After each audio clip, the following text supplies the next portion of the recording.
Thank you, Madam Speaker.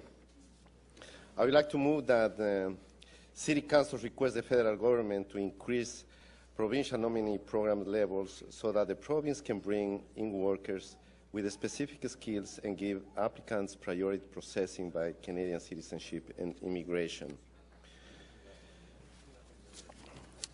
I will support the recommendation of Councillor Mihevik, and recommendation number 2 by my esteemed colleague, Councillor Miningwan, I find it a little bit offensive, especially when you have more than 200 to 500,000 residents that have been working here, living in this country with extended families. I find it a little bit offensive to a degree. Now, the fact of the matter is that most of these people that we're talking about, they are not relying on the system, they are not in the welfare system, they are working, they are not criminals, they are working and working hard.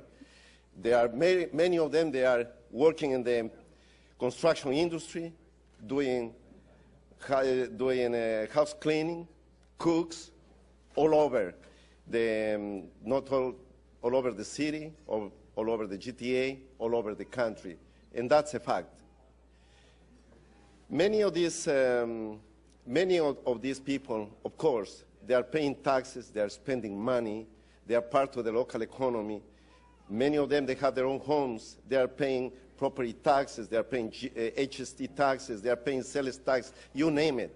So they do pay taxes, they do contribute to the economy.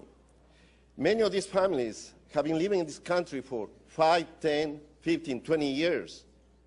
I know hundreds of people that they come usually to my constituency office asking for help. And I do help them because they deserve. They deserve. Many of these people, they have children that have been born here. They're Canadian citizens. And yet they don't qualify for essential services. How fair is that? That's a crime. That's inhumane. That's unjust. That's unacceptable. It's something that it really gets to me when I hear this. There are hundreds of families, hundreds of children out there that they're crying out for help. They're crying out for justice, for an opportunity to live a normal life like any one of us. And how fair is it for them to live in fear of being deported, of being prosecuted? That's a real travesty within the Canadian system, the Canadian immigration system that we have. Let me share a story with you. As an immigrant myself, I came to this beautiful country, to this great city, with $5. I didn't speak the language. I came as a visitor. I followed my dad. A great man. Unfortunately, 4 years after,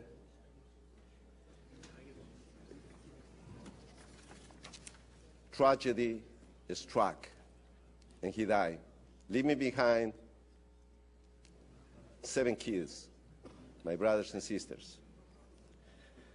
As an older brother, I had no other choice but to step into the challenge, and I'm very proud that I did that.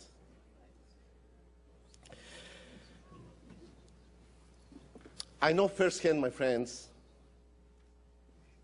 what it means when you have to work 2 jobs, when you have to work 16, 18 hours a day to make sure